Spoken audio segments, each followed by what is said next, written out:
Marsha Blackburn said, quote, that you're out of touch with Tennessee values. If people want to change, the 74-year-old Democrat is not the way to do that. What's your response to her? Well, first of all, I believe I'm very much in touch with Tennessee values, at least as much as somebody who spent the last umpteen years in Washington. As I say, I spent an awful lot of time working on not national problems, on Tennessee problems right here when it came to recruiting businesses and jobs and working on health care and a whole bunch of other kinds of things. So I actually think one of the advantages that I bring into this is really being in touch with Tennessee. In terms of age, I can't help that. I can't go back and change that.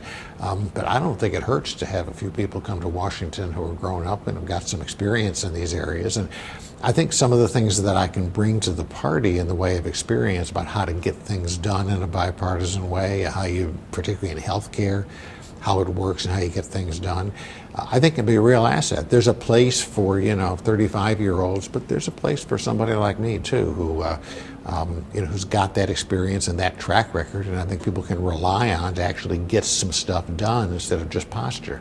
Running with a D attached to your name in Tennessee is going to make it difficult for you. There's no question the Democratic brand has got some problems in Tennessee, but what I'm hoping is, and I really believe will happen, is that people will look sort of first at the person. And I really believe that if I'm sensitive to their needs, if I've got some sensible ideas about how you might go about addressing those, then an awful lot of people will look through that. So last time you ran for office was 2006. Right. A lot of things have changed in the state since then. Yeah, a lot of things have changed, but I think the change is more in the narrative and in maybe who people are looking to solve their problems, more the Republicans now. But the people are the same.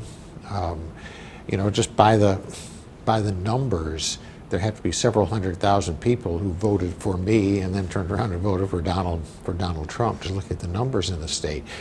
I don't think their politics have changed that much, and what I need to do is to reach out to those people and give them my own vision about how we solve some of the problems they're experiencing, the economic problems, the stagnation of incomes that's clearly been happening, the lack of job security that's clearly been happening.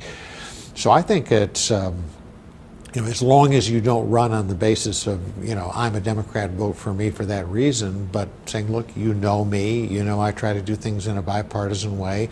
Let me tell you how I think we might solve these problems. I think people will respond to that. They certainly did while I was governor. The seat, is being left open by Senator Corker, who the last couple weeks, last month or two, Senator Corker's been very critical of the Trump administration, calling the White House a daycare. What do you say to some of those criticisms that your predecessor is leaving? Well, for me, it's real clear. I'm not running against President Trump. He's obviously a very different person in style and everything else than I am. But the founders of this country, set up three branches of government to be checks and balances on each other. And I certainly don't think that the Senate or the Congress ought to just be foot soldiers for whatever the president wants. So from my perspective, we have a president, and we had a president when Barack Obama was there. And if either of those people want to do things that I think are good for our state and good for the people in our state, I'm for it.